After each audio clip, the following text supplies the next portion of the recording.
perceber que não estavam sós. Eles se referiam àquela gente misteriosa e que eles não podiam supor que, na verdade, eram passageiros do mesmo voo. Eles se referiam a eles como os outros. Que mania que a gente tem, né? De referir-se àqueles que estão fora da nossa comunhão como os outros.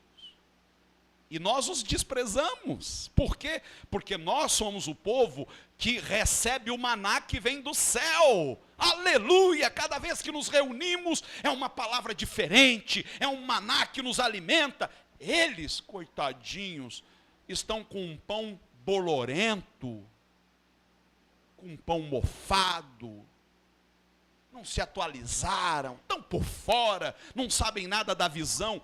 Irmãos, nós temos que ter muito cuidado para que não se crie em nós um orgulho denominacional, como infelizmente existe em muitas denominações. Por mais que eu creia naquilo que Deus tem revelado aqui no altar da reina, por mais que eu pregue com veemência aquilo em que cremos, mas isso não me dá direito de desprezar os demais. Porque pode ser que o Deus que entrou em aliança conosco, também esteja em aliança com eles. Não os considere uma pedra no sapato, meu irmão. Não se refira a ninguém como sendo os outros.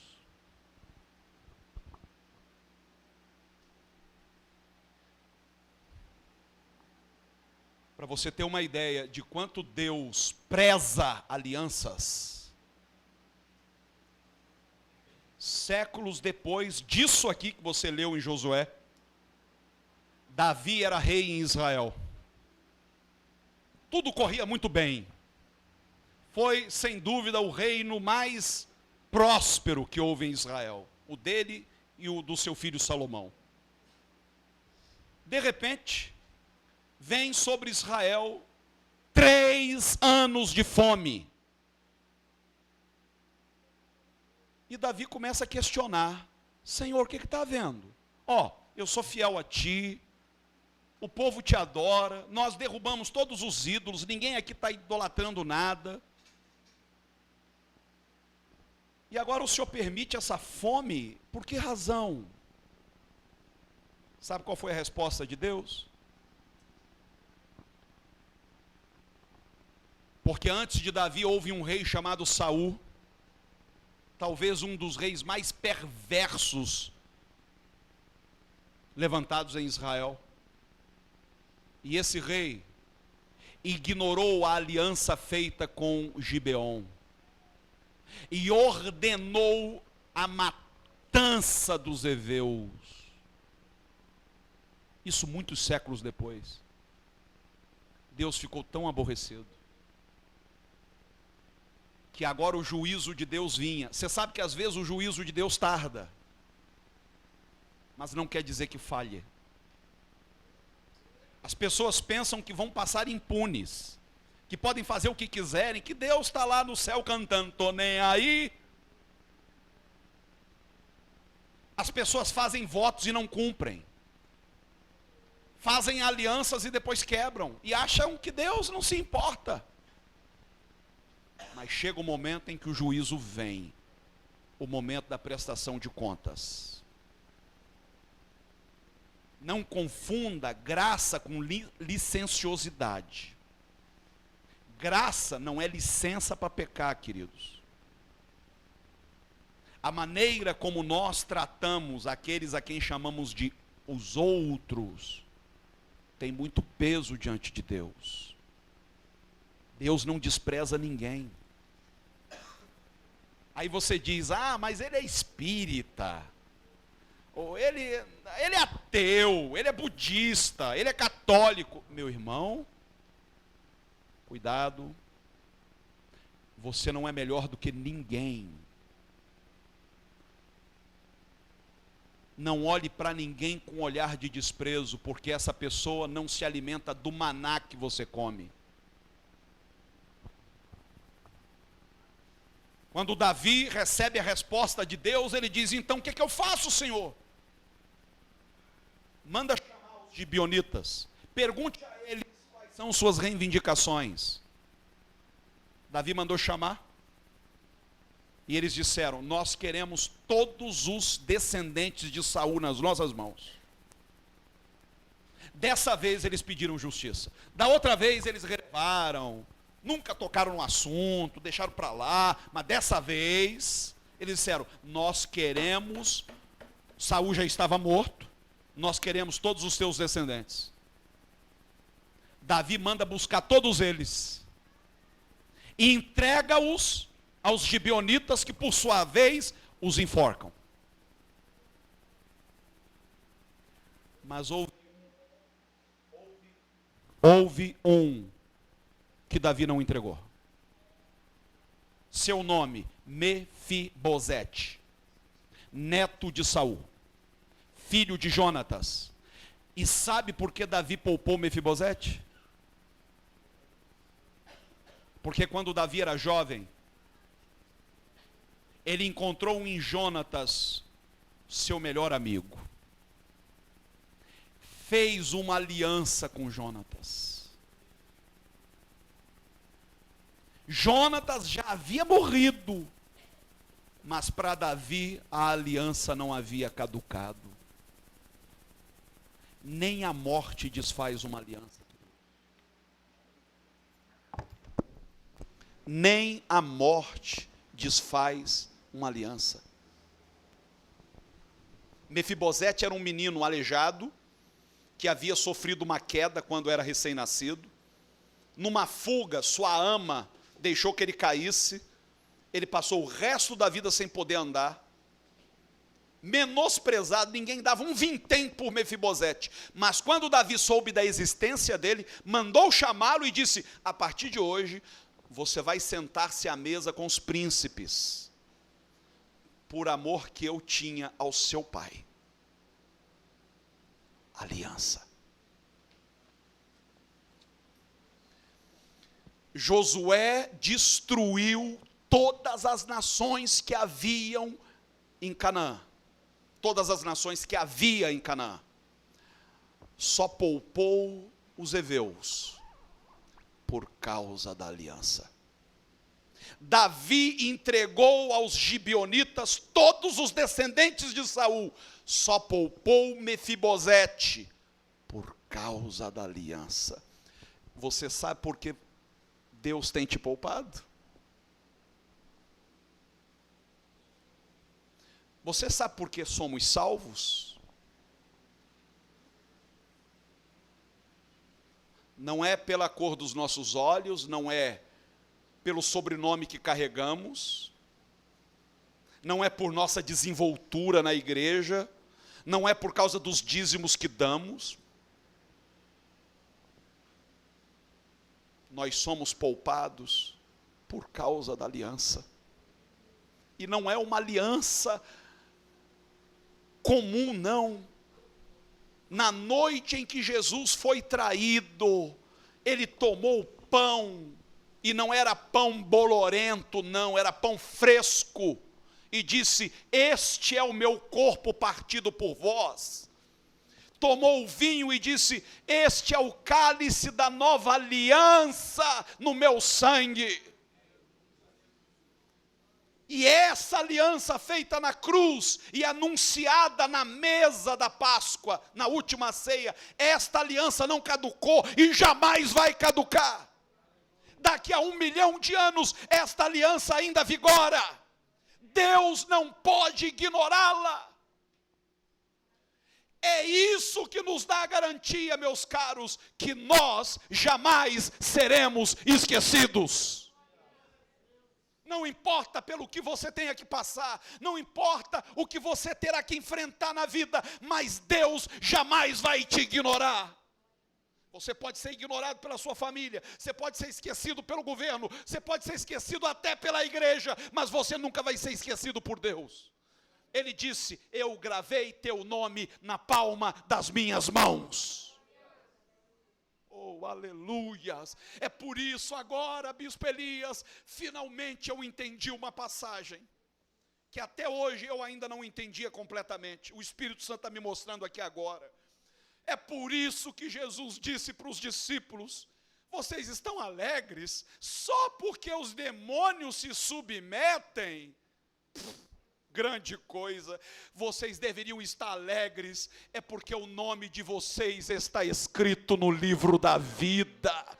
Eu não consegui entender, mas por quê? Por que que a minha alegria deve repousar no fato de que meu nome está registrado nos anais celestiais? Agora eu entendo, é porque quem tem o nome no livro da vida jamais será esquecido por Deus. Existe razão maior para a nossa alegria.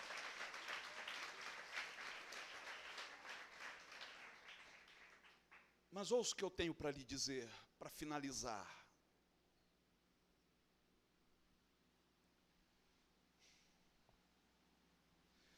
Deus deu tanto valor àquela gente desprezada, mas que tinha uma origem comum, eram descendentes da caçulinha de Jacó.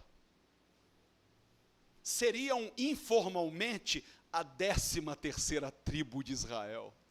Deus deu tanto valor, que quando ele mandou que se levantasse o tabernáculo, o templo provisório, esse tabernáculo foi levantado em Gibeon. Poderia ter sido em Jerusalém, mas Deus disse: não, não, não, não. Eu quero o tabernáculo na terra daquela gente esquecida e desprezada. É ali que eu habitarei. Deus deu tanto valor, que um dia Deus disse: Salomão, eu estou querendo levar um papo contigo, dá um pulinho lá em Gibeon. Aí ele está lá em Gibeon: ok, senhor, o que foi? Salomão, o que você quer que eu te dê? Já pensou ouvir isso de Deus? Você sabe por que Deus escolheu Gibeon para fazer esta pergunta a Salomão? Porque em Gibeon Deus atendeu ao mais inusitado pedido que um ser humano já lhe havia feito: detém-se o sol.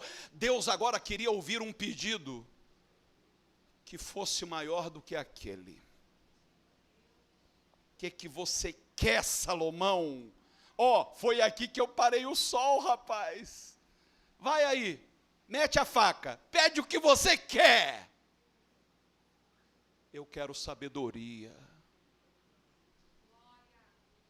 Não, você não quer que eu faça o sol parar? Não, não, não. Trivial. Eu quero sabedoria. Aí Deus disse: gostei. Você podia ter me pedido riqueza, e eu te faria o homem mais rico do mundo. Você me pediu sabedoria, de gurja. Além de sabedoria, eu vou te dar muita riqueza.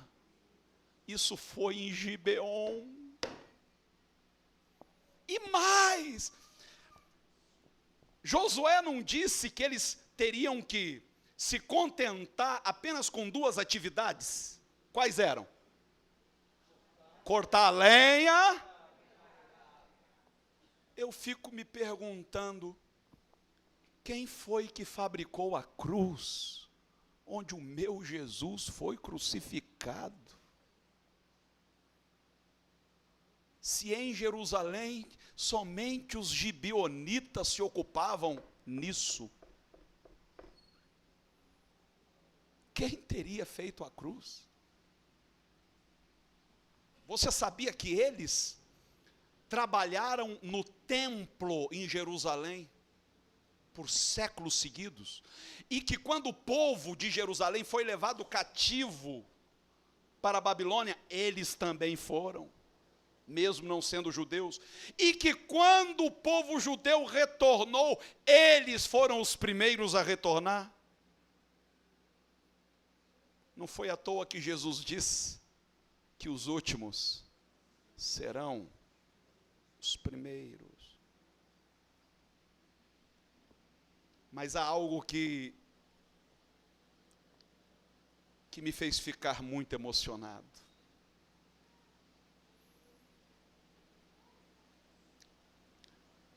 No dia em que Jesus anunciou a nova aliança, ele chama Pedro e João e diz: vocês agora estão incumbidos de preparar a Páscoa. E eles perguntaram: Senhor, onde a prepararemos? Me dá um endereço aí, Senhor. Rua, número, para a gente chegar lá e preparar a mesa. Jesus disse: simples. Vocês vão seguir pela rua e vão encontrar um moço carregando água. Sigam-no. Ele vai levá-los ao lugar que eu escolhi.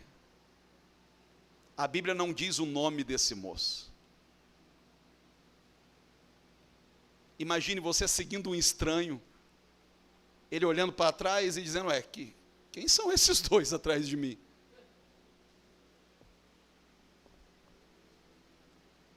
Provavelmente aquele moço não tinha a menor ideia de que ele estava sendo usado por Deus para levar os discípulos ao lugar escolhido, onde a nova aliança seria anunciada. Meu irmão, preste atenção. Todo mundo quer ser instrumento de Deus para fazer algo extraordinário. Quem é que não gostaria de abrir a boca e dizer: sol, se detenha, e ele parar? E você: caraca, estou mandando bem, rapaz, mandei o sol parar, ele parou mesmo. Vocês viram aquele filme Todo-Poderoso? Todo mundo gostaria de ter um dia de Todo-Poderoso, né? Já que não dá para mandar o mar se abrir, manda o trânsito se abrir.